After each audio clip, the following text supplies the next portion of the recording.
Мына жер полный bizim багарный жерге кирет. Bir, экинчиден, эгерде берген болсо багарный жер, мына сен улум сен өзү интервью алып атасың. Сенде өзүңдө үлүш бар болгон болсо, багарный жериңе налог төлөп аткан болсоң, онда саңа дагы уруксат экен да бардыгыбызга токтом кылып туруп эле бардыгы чек кылып сатканга. Генералга уруксатпы, бизге дагы уруксатпы. Рядовой дагы кылалы аны. Же рядовойлорго мүмкүн эмес, только депутаттар сатат, генералдар сата турган жер бар бул. Бул биздин налог төлөп аткан жерибиз багарный жер. Мүлктү сатып алган, ого эч талашпай, узуп алып чыгып кетсин ага. Бирок жерге мунун акы жок да бунун. Арендага алган жер.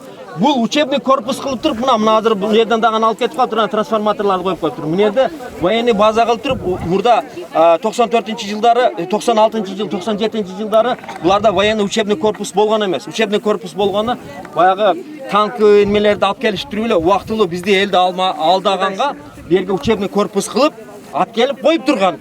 А биз ишендик, что действительно учебный корпус экен, полигон кылып ойнашып мындай өзүбүздүн Кыргызстандын жери, өзүбүздүн балдарыбыз тренировка кылып аткан негизинде коюп койдук деп.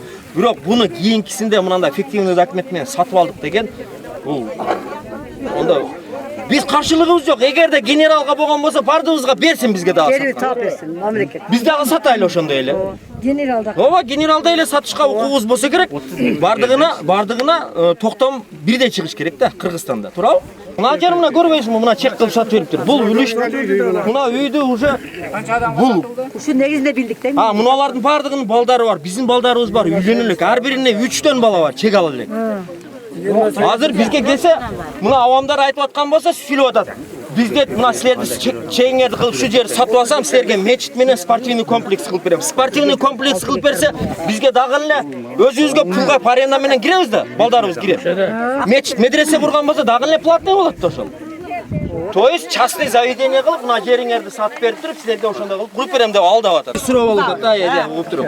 Кечекинде сүйлөшкөнүбүздө мына азыр дагы сөздөр болгон болсо, болуптур, ошол убакта жерди сатып алыптыр дейли.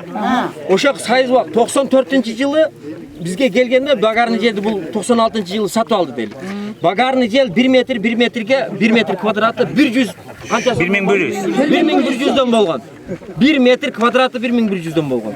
Эми мына шу 9 гектар 30 соттук жерди чыгарсын 94-96-жылы сатып алган болсо, мына Келдибеков каяктан алды мына зданияны дегенде, налог төлөгөн жерин көрсөтсүн ошо Бөрөбаев. Действительно шу пулга сатып алган деген жөнүндө.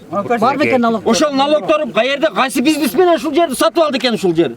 Мен азыр бул жака Бөрөбаева Хадичанын адвокаты болуп өткөнүмө где-то бир ай болоюн деп калды. Себеби булардын буяка келип турганы бул заңсыз, себеби булар өздөрү сотко берген.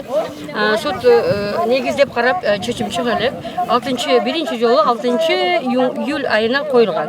Булар жеңип алдык деген ал туура эмес, себеби биринчи кароолордо, биринчи жана экинчи станцияларда каралганда булардын срокун алар пропустили, не пропустили, ошол боюнча каралып, булар баягы биринчи станция булар силер уже срокун өткөзбөсүңөр деп карабай койгон, экинчи станция каралсын деген, үчүнчү станцияда Хадича өзү барып алып алды.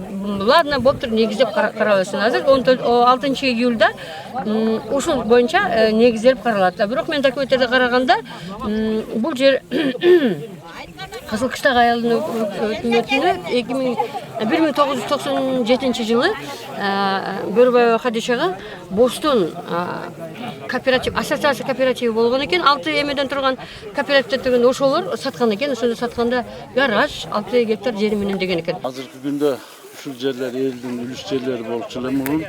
Бу жерде 450 түтүн бар Ишкеман айылында.